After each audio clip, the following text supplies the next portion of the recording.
একটি আধুনিক হাইটেক ফ্যাক্টরির ভেতরে আজ আমরা আপনাদেরকে দেখাতে চলেছি এক অবাক করা শিল্পযাত্রা, যেখানে পরিত্যক্ত বলে মনে করা কলাগাছের কাণ্ড রূপ নিচ্ছে মূল্যবান প্রাকৃতিক ফাইবারে।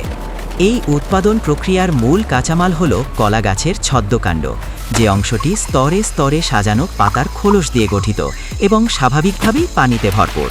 সাধারণত ফসল তোলার পর এই কাণ্ড ফেলে দেওয়া হয়, কিন্তু আধুনিক প্রযুক্তি এটিকেই পরিণত করেছে একটি গুরুত্বপূর্ণ শিল্প উপাদানে।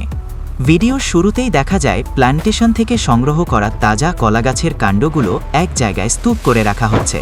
এরপর পরিকল্পিত পরিবহন ব্যবস্থার মাধ্যমে সেগুলো পৌঁছে যায় কারখানার মূল প্রক্রিয়াজাতকরণ লাইনে।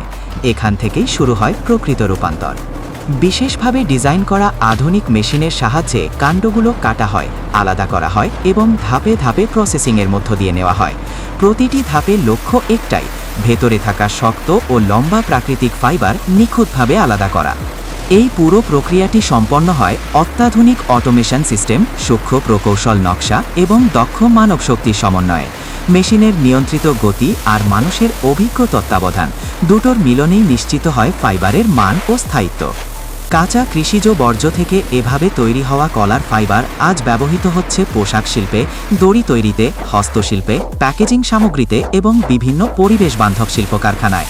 সিনথেটিক ফাইবারের বিকল্প হিসেবে এটি হয়ে উঠছে টেকসই ভবিষ্যতের এক শক্তিশালী উপাদান। এটি কোনো সাধারণ কৃষিকাজের গল্প নয়, এটি হলো শিল্প পর্যায়ে উদ্ভাবন, প্রযুক্তি এবং পরিবেশ সচেতনতার সম্মিলিত এক বাস্তব উদাহরণ। কলা গাছের কাণ্ড, যা একসময় ছিল অবহেলিত, আজ সেটি আধুনিক শিল্পের সম্ভাবনার প্রতীক। আর এই প্রক্রিয়ায় প্রমাণ করে, সঠিক প্রযুক্তি থাকলে প্রকৃতির প্রতিটি উপাদানই হতে পারে মূল্যবান সম্পদ। তো প্রিয় দর্শক, ভিডিওটি স্কিপ না করে শেষ পর্যন্ত সম্পূর্ণ দেখতে থাকুন।